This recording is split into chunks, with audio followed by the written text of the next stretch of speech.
Renting in Britain is no longer stressful. It's destabilizing. And if you rent right now, you probably don't need a chart or a headline to tell you that. You already feel it in your body. You feel it when a renewal email lands in your inbox and your stomach drops before you even open it. You feel it when you book a viewing and realize 20 other people are showing up too. You feel it when you do the maths and realize nothing went wrong. Life just got more expensive anyway. For millions of people, renting has stopped being a temporary stage of life and turned into a constant state of anxiety. People are moving more often but feeling less free, paying more but getting less, working harder but falling behind. And the worst part is how normal this is starting to feel. £1,200 for a small flat used to sound extreme. Now it sounds lucky. Sharing into your 30s used to be a stopgap. Now it's permanent. Living far from work used to be a trade-off. Now it's expected. This isn't just happening in London anymore. It's happening across the country. And here's the part that should worry you. This isn't a spike. It's not a blip. It's not a short-term shock that will settle down. Renting in Britain is out of control. Not because of one bad year, but because the system itself stopped working. And almost nobody in power wants to admit that. Instead, renters are quietly absorbing the damage. They absorb it by cutting spending, by delaying plans, by moving constantly, by accepting worse conditions, until one day they realize their life is on pause and has been for years. Think about how many decisions now start with rent. Where you live, where you work, whether you can save, whether you can leave a bad situation. Rent controls your choices more than your job does. That's not how it's supposed to work. Renting was meant to be flexible. A bridge between stages, a way to live where opportunity is. But in Britain today, renting traps people instead of freeing them. People stay in bad flats because moving costs too much. They stay in bad areas because the cheaper ones disappeared. They stay in bad situations because stability feels risky. And if you think this only affects young people, it doesn't. Families are renting longer. Older renters are growing fast. People with decent jobs are one rent increase away from leaving their city. This is what out of control actually looks like. Not riots, not chaos. Just millions of people quietly reshaping their lives around a cost they don't control. Here's what makes this even more serious. When renting breaks, it doesn't just hurt renters. It reshapes the whole country. Workers move away from jobs. Cities hollow out. Communities stop forming. Schools lose students. Hospitals lose staff. Local shops lose regulars, all because housing stopped lining up with normal life. And yet the public conversation keeps missing the point. You'll hear phrases like, "It's just supply and demand. This is what cities are like. People need to adjust expectations." But what if expectations aren't the problem? What if the problem is that working full-time no longer guarantees a stable place to live? That's not a lifestyle issue. That's a system failure. And once a system fails at scale, fixing it gets much harder, because people adapt. They don't protest right away. They don't shout. They adapt by lowering standards, by shrinking dreams, by planning exits. That quiet adaptation is the most dangerous stage, because by the time it's obvious something is broken, it's already baked into daily life. Here's something most people haven't fully clocked yet. Renting being out of control isn't just about prices rising. It's about power shifting. Landlords can raise rents quickly. Tenants can't raise wages to match. Landlords can choose. Tenants compete. And when housing is scarce enough, choice disappears completely. That's why renters feel stuck even when they're paying more than ever. And this is where the story gets uncomfortable. Because fixing renting means admitting that something deeper has gone wrong. It means admitting Britain didn't build enough homes. It means admitting policy choices mattered. It means admitting that protecting prices came before protecting people. That's not an easy conversation, so instead, the pressure gets passed down, passed to renters, passed to younger people, passed to people without assets, until renting stops feeling like a stage of life and starts feeling like a dead end. That's where Britain is now. And the proof isn't just in statistics, it's in how people talk. People say things like, "I can't plan anything. I don't know where I'll be next year. I earn more than my parents did and still feel poorer." Those aren't complaints. They're warning signs. Because when large parts of the population feel like the system doesn't work for them, trust erodes. Trust in housing, trust in work, trust in the future. This video isn't about blaming individual landlords or shaming renters for struggling. It's about showing clearly and calmly how renting in Britain reached this point and why it keeps getting worse instead of better. We're going to look at real impacts first. Then we'll break down the causes. Then we'll connect the dots that are usually kept separate. Because once you see the full picture, it becomes obvious that renting in Britain isn't just expensive. It's structurally broken, and pretending otherwise only makes the damage spread further. When people hear that renting in Britain is out of control, they often assume it's exaggeration, a strong phrase, a bit of drama. But for renters, it doesn't feel dramatic at all. It feels routine. It feels like checking your bank balance before opening an email. It feels like booking viewings weeks in advance and still missing out. It feels like living with the quiet knowledge that your home is never really secure. And that's what makes this moment different from the past. Renting has always had pressure. It has always had trade-offs, but it used to come with a sense of progress. You rented while you got started, you rented while you saved, you rented while you figured things out. Now, for millions of people, renting isn't leading anywhere. It's just ongoing. This video isn't about nostalgia for some perfect past. It's about recognizing that something has changed in a very real way. Because the stress renters feel today isn't just about money. It's about uncertainty, not knowing how long you'll be able to stay, not knowing how much more it will cost next year, not knowing whether moving will actually make things better. That uncertainty shapes everything else. It shapes how people work, how they plan relationships, how they think about having kids, how they think about the future. And when uncertainty becomes a constant background noise, it wears people down. This is why renting being out of control isn't just a housing story. It's a social one, a political one, and a historical one. Because this didn't happen overnight. Britain didn't wake up one day and decide to make renting miserable. It arrived here slowly, through years of decisions that made sense on their own, but added up to something unmanageable. That's what we're going to unpack. Not with shouting, not with blame, but with clarity. We're going to look at how renting changed from a flexible option into a long-term trap for many people. We'll look at why rents rose so fast and why wages didn't. Why supply never caught up with demand. Why policies that were meant to help often made things worse. And we'll look at the proof, not just in numbers, but in behavior. Because markets tell the truth through how people act, not what officials say. When people stop moving because they're scared. When they accept worse housing because there's no alternative. When they leave cities not for opportunity, but for survival. That's the proof. Another thing we need to be clear about is who this affects. It's easy to picture renters as a single group.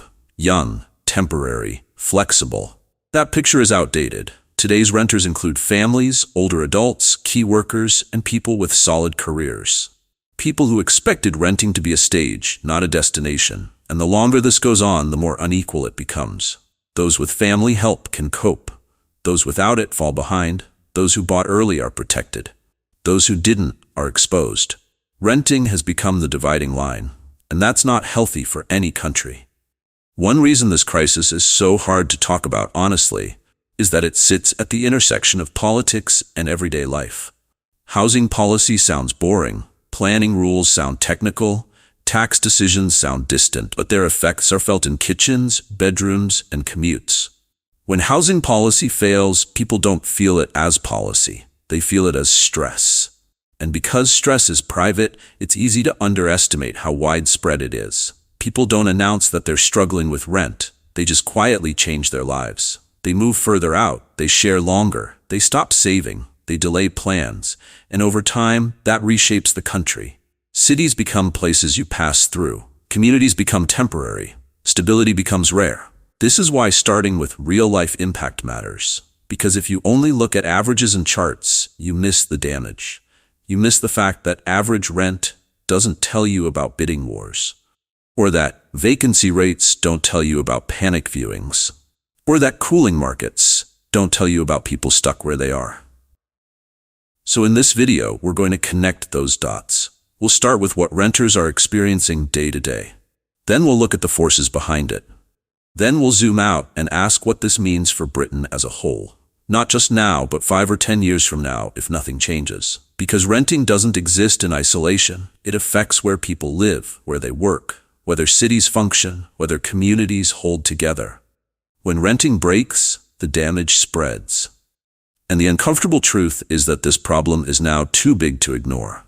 Not because it's loud, but because it's everywhere. From major cities to smaller towns, from students to families, from short-term renters to people who've been renting for decades. This isn't a phase. It's a structural shift. And once a system shifts like this, fixing it requires understanding how it broke in the first place. That's what we're going to do next. We're going to look at the core problem behind Britain's rental crisis, not just the symptoms, and why the system keeps pushing rents higher while giving renters less security every year.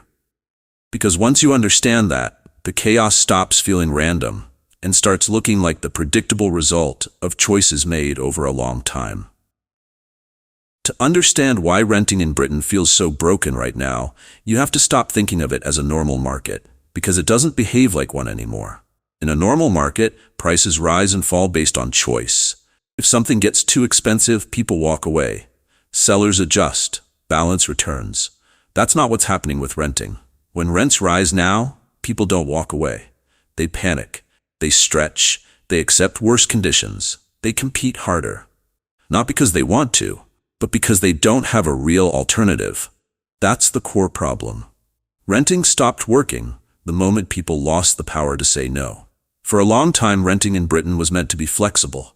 It was supposed to give people freedom. Freedom to move for work. Freedom to leave bad housing. Freedom to adjust as life changed. That freedom depended on one thing: choice. Enough homes, enough options, enough leverage for renters to walk away. That choice has disappeared. The first reason is simple, but uncomfortable. Britain didn't build enough homes for decades. Not just recently. For a long time. Population grew, cities expanded, jobs concentrated in certain areas, but housing supply never kept up. Every year of underbuilding added pressure. Every missed target stacked the problem higher. And because housing shortages don't hurt all at once, they were easy to ignore. At first, rents rose a bit faster. Then competition increased. Then waiting lists grew. By the time it felt serious, the shortage was already baked in. The second reason renting stopped working is how the rental system is designed. Short-term contracts are the norm.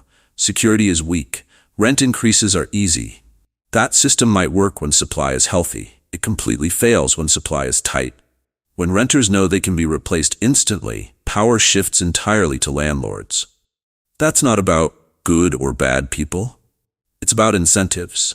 If demand is high enough, landlords don't need to negotiate. They don't need to improve conditions.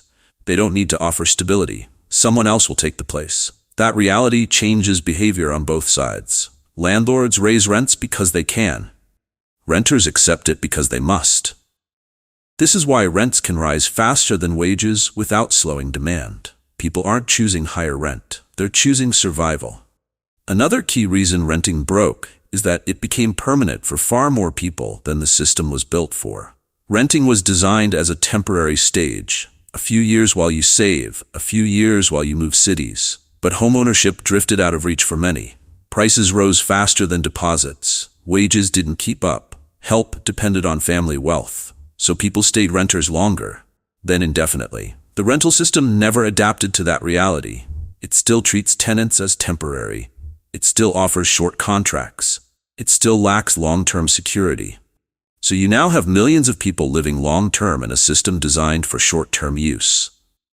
That mismatch creates constant stress. Another reason renting stopped working is that housing became an investment first and a place to live second. This didn't happen overnight.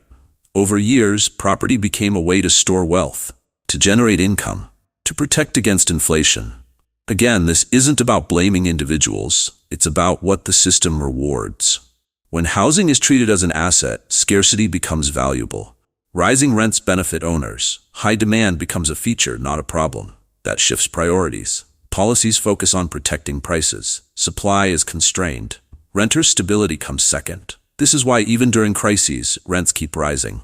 The system isn't designed to bring them down. Another factor is how risk is distributed. In Britain's rental system, most risk sits with renters. Rent can rise suddenly. Contracts can end. Moves are expensive. Landlords carry far less risk. That imbalance is manageable when rents are affordable. It becomes brutal when rents are high. Every increase carries real consequences.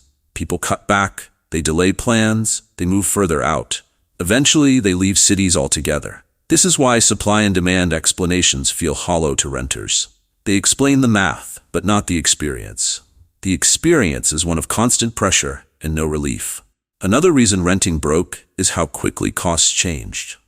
Rents didn't just rise slowly over decades. In many places, they jumped. Hundreds of pounds more per month in a single renewal. That speed matters. People can adapt to slow change. They can't adapt to shocks. When rent jumps suddenly, there's no time to adjust. Savings vanish, plans collapse. This creates a sense of instability that never fully goes away. Even after you settle into a new place, you know it could happen again. That's exhausting. Another issue is that renting now shapes entire life paths. Where you live determines your commute. Your commute affects your job choices. Your job choices affect your income. Renting used to fit around life. Now life fits around rent. That inversion is dangerous. It turns housing from a support into a controller. And once rent controls your options, inequality grows fast. Those with family support can cope. Those without fall behind. Two people earning the same can end up in completely different positions based on help they didn't earn. That erodes trust. People stop believing the system is fair, and when trust disappears, frustration rises. Another quiet problem is that renters adapting hides the crisis. People don't protest right away. They adapt by sharing longer, by moving further out, by living with less. From the outside, it looks like resilience. From the inside, it's exhaustion. And because people adapt individually, the problem feels invisible. Until you zoom out. Until you see millions doing the same thing at once. That's when it becomes clear renting didn't just get expensive. It stopped doing what it was meant to do. It stopped providing stability. It stopped providing flexibility. It stopped providing a path forward. Instead, it became a holding pattern. People stuck in place, paying more, planning less, and waiting for something to change. But systems like this don't change on their own. They keep pushing pressure downward until something gives. That's why renting in Britain feels out of control. Not because of one policy, not because of one year, but because the basic balance between supply, security, and power collapsed. And once that balance collapses, prices stop telling the full story. The real proof shows up in how people live. And that's what we need to look at next. Because behavior doesn't lie. And the way renters are behaving right now tells us more about the state of the system than any headline ever could. If you want proof that renting in Britain is out of control, you don't need to start with statistics. You start with behavior. Because when systems break, people change how they act long before the numbers catch up. And renters across Britain are behaving very differently than they did even 5 or 10 years ago. The first clear sign is panic renting. This used to be rare. Now it's normal. People book viewings the moment a listing goes live, sometimes within minutes. They leave work early. They travel long distances. They prepare documents in advance like they're applying for a loan. Not because they're excited, because they're scared of missing out. Viewings feel crowded and tense. People aren't asking questions about the flat. They're scanning the room, judging the competition, wondering how many others are willing to offer more. Some renters now offer above the asking price just to secure a place. That alone should tell you something is broken. In a healthy rental market, tenants don't bid against each other. They choose. Here, they compete. Another major sign is how quickly people accept bad housing. Flats with damp, poor insulation, broken appliances, tiny rooms. Things that would have been deal breakers a decade ago are now tolerated. Not because standards dropped, but because options disappeared. Renters tell themselves it's temporary, that they'll move next year. But next year comes and things are worse. So they stay. That's proof. Another clear sign is how often people move. Not because they want to explore, but because they're forced to. A landlord sells, a rent jump becomes unaffordable, a short-term contract ends, moving is expensive, it disrupts work, it breaks routines. Yet renters do it again and again. That constant movement is not freedom, it's instability. And instability has consequences. People stop investing in where they live. They don't decorate. They don't get to know neighbors. They don't feel settled. Communities weaken. That's not a statistic. That's lived reality. Another sign is how renting now shapes relationships. People delay moving in together because they can't find anything affordable. Couples stay in cramped spaces longer than planned. Families delay having children. These aren't lifestyle choices. They're housing decisions. When rent controls your personal life, something is wrong. Another proof point is who is renting now. It's no longer just students and young workers.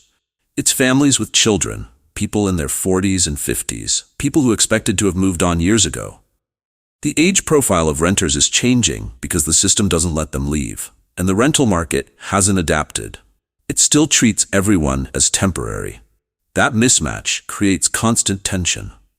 Another sign is the rise in renters moving back home, not because they want to, but because they can't keep up. Adults with jobs returning to childhood bedrooms that used to carry shame, now it's common. That's proof. Another clear indicator is how renters talk about money. Rent used to be one expense among many. Now it dominates everything. People talk about rent before food, before transport, before anything else. They plan their lives around it. When one cost controls everything, it's out of balance.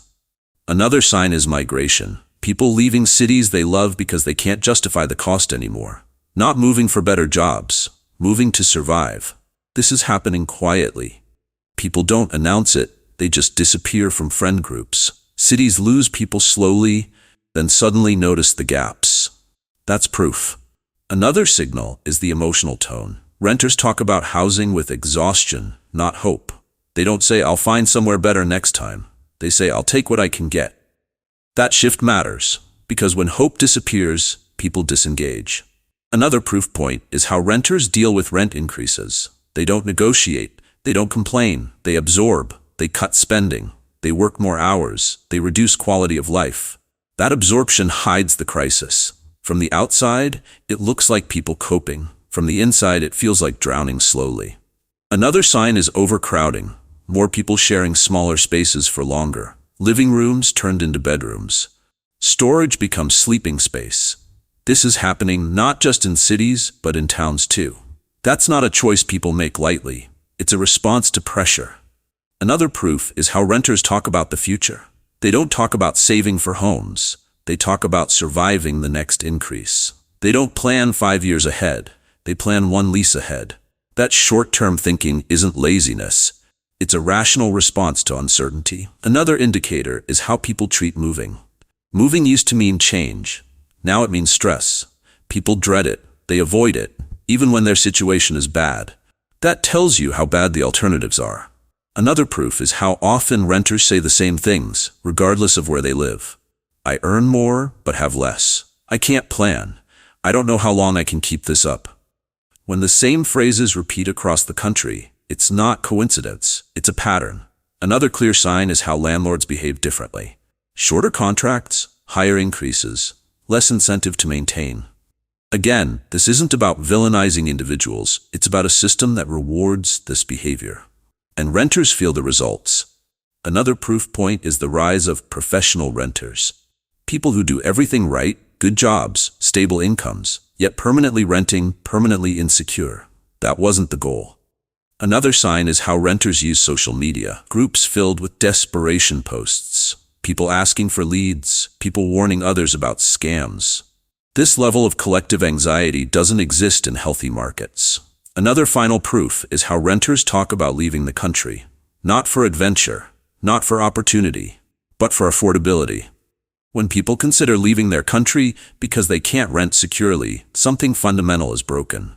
All of these behaviors tell the same story. Renting in Britain isn't just expensive. It's unstable, insecure, and draining. And the most important part of this proof is that none of it requires theory. It's visible everywhere, in how people move, how they plan, how they talk, how they live. And when behavior changes at this scale, it's no longer anecdotal. It's systemic. The system isn't working for the people inside it. And once you see that clearly, the next question becomes unavoidable. How did Britain allow renting to reach this point? Because understanding that is the only way to understand what happens next. To understand how renting in Britain reached this point, you have to zoom out, not to last year, not to the pandemic, not even to the last government. You have to look at decades of small, quiet decisions that slowly changed what housing is for. Because this crisis wasn't caused by one law, one minister, or one bad moment. It was built piece by piece. After the Second World War, Britain treated housing as something essential, like roads or schools. Homes were built at scale. Councils played a huge role. Renting was stable and long-term. The goal wasn't profit, it was security. People could rent from councils for years, even decades. Communities formed, people planned their lives. That system wasn't perfect, but it worked. Then slowly, the priorities shifted. From the late 1970s onwards, housing policy began to change direction. Homeownership was promoted as the ideal. Renting became something you did before you made it. Council housing was sold off. Building slowed. Replacement didn't match what was lost. This wasn't framed as a crisis, it was framed as progress. More owners, fewer renters, more personal responsibility. But there was a hidden cost. As public housing shrank, pressure moved into the private rental market. And that market was never designed to carry that load. For a long time, it didn't matter. Demand was manageable. Rents were lower. Wages rose steadily. But once population growth accelerated and cities became magnets for work, cracks started to show. Britain simply did not build enough homes. Year after year, targets were missed. Developments were delayed. Local opposition blocked building. Each year of underbuilding added pressure. But because the effects were slow, they were easy to ignore. Politicians work in short cycles. Housing shortages build over long ones. So the problem grew quietly. Another key change was how renting itself was treated. Private renting expanded rapidly, but protections didn't. Short-term contracts became standard. Rent increases were easy. Security remained weak. Again, this wasn't a problem when renting was temporary. But when renting became long-term for millions, the cracks widened. People were living decades in a system designed for months. That mismatch is at the heart of today's stress. Another major shift was financial. Over time, housing became an asset class. Property was no longer just somewhere to live. It was an investment, a pension, a hedge against inflation. This changed incentives across the board. Rising prices were celebrated. High rents were normalized. Scarcity became valuable. Policies followed those incentives. Anything that might seriously lower prices became politically risky.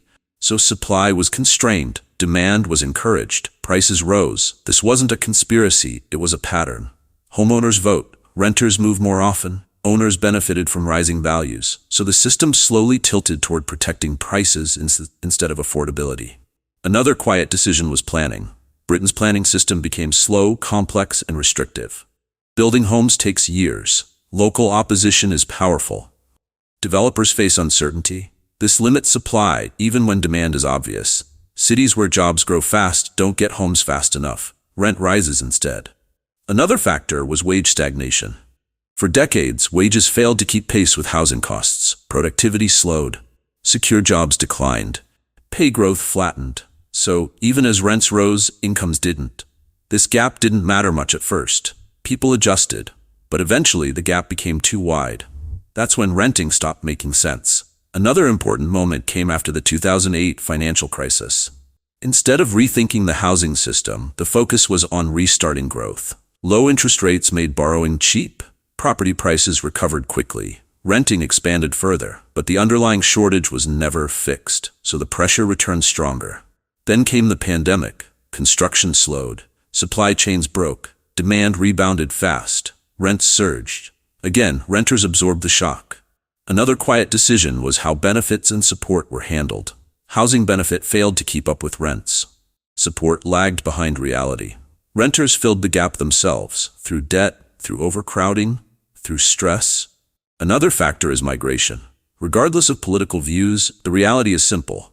More people need homes. But housing supply didn't scale to match. So competition increased. And when competition increases in a market with weak renter protections, renters lose. Another issue is how fragmented responsibility is. Central government sets targets. Local councils manage planning. Private landlords control supply. When everyone shares responsibility, no one feels urgency. So problems drift. Another reason this crisis stayed quiet for so long is that renters adapted. They didn't strike, they didn't riot, they moved further out. They shared longer. They accepted worse conditions. That adaptation masked the scale of the problem. From the outside, things looked stable. From the inside, they weren't. This is why statistics often lag reality.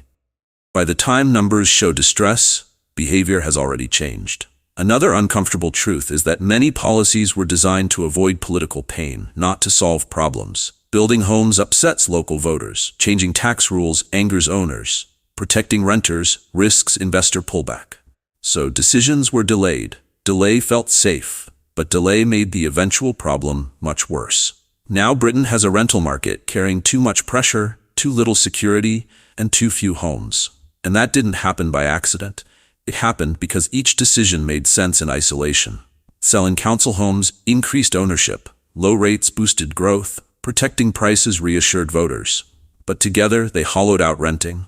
The system was never redesigned for the reality it created. Millions renting long-term, high demand, limited supply, weak protection. That combination doesn't stabilize. It escalates. That's why renting didn't just get more expensive. It became fragile. And fragile systems don't fail loudly at first. They strain, they exhaust people, they break trust. This is the point Britain is at now, not because of one bad policy, but because of many quiet decisions that slowly push the risk onto renters. Understanding this matters, because if you think this crisis is about greedy landlords or irresponsible renters, you miss the real issue. The issue is a system that rewards scarcity, delays solutions, and expects individuals to absorb structural failure. And individuals can only absorb so much. Which brings us to the most important question of all. What happens if nothing changes? Because history shows that when housing systems break at this scale, the damage doesn't stay contained. It spreads into cities, into work, into family life, into the future. That's what we need to talk about next.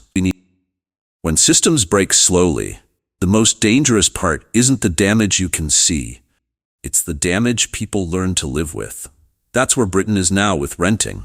Not at the start of the crisis, not at the peak, but at the stage where millions of people have quietly accepted that instability is normal.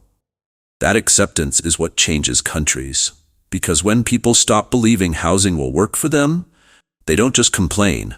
They adjust their lives downward. They stop planning long-term. They stop committing to places.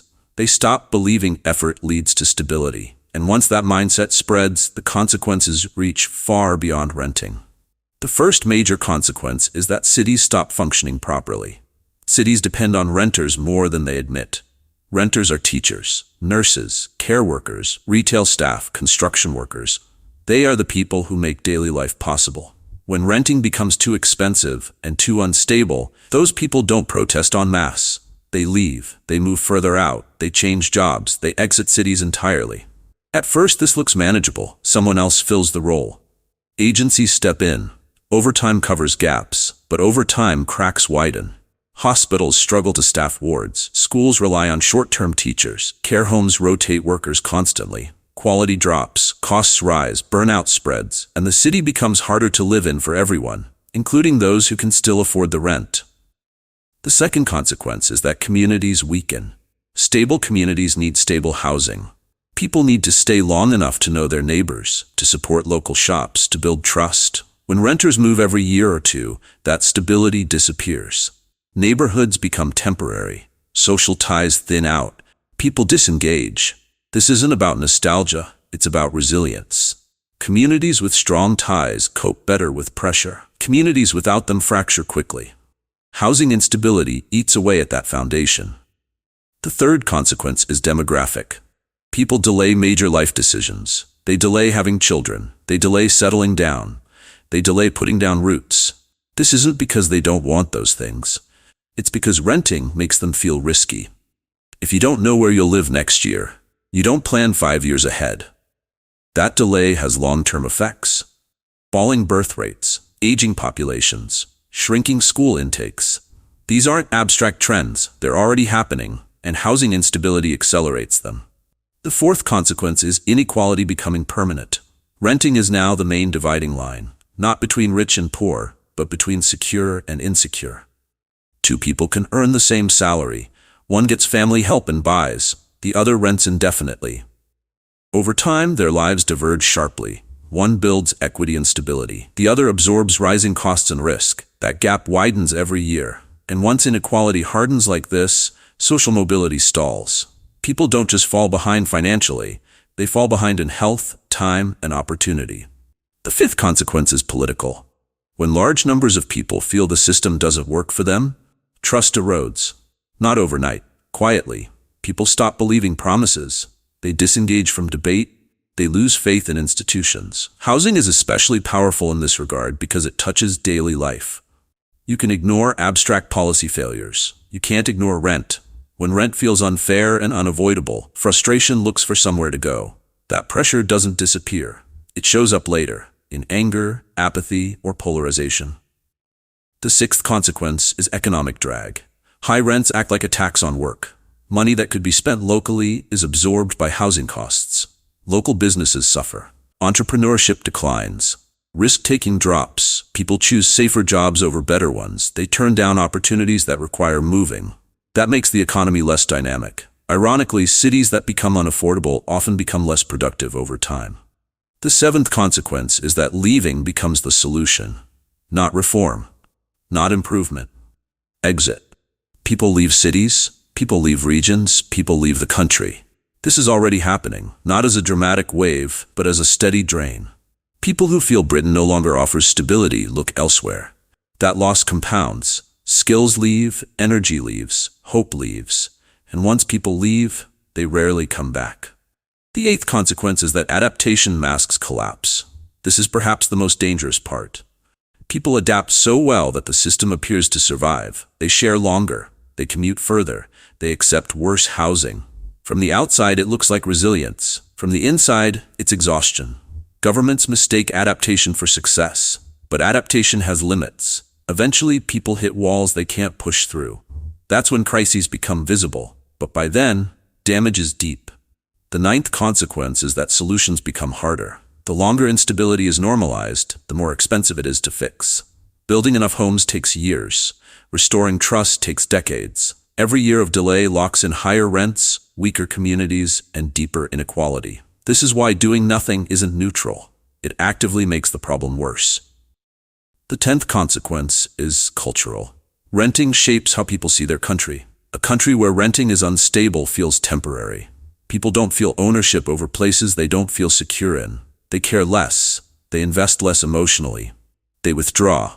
That changes national character over time. Not dramatically. Gradually. Britain risks becoming a place where ordinary life feels fragile, where effort doesn't lead to security, where stability feels like luck rather than expectation. That's not inevitable. But it is the direction things move if nothing changes. And the most important warning is this. Housing crises don't end on their own. They either get addressed early or they reshape societies. Britain is past the early stage. The question now is whether it chooses to understand what's happening or continues to treat renting as an individual problem instead of a systemic one. Because the proof is already everywhere. In behavior, in exhaustion, in quiet exits. Renting in Britain isn't just expensive. It's reshaping how people live, plan, and trust the future. And once you see that clearly, it becomes impossible to pretend this is normal. If you want to understand what this crisis is doing to Britain's cities next, watch the next video on this channel.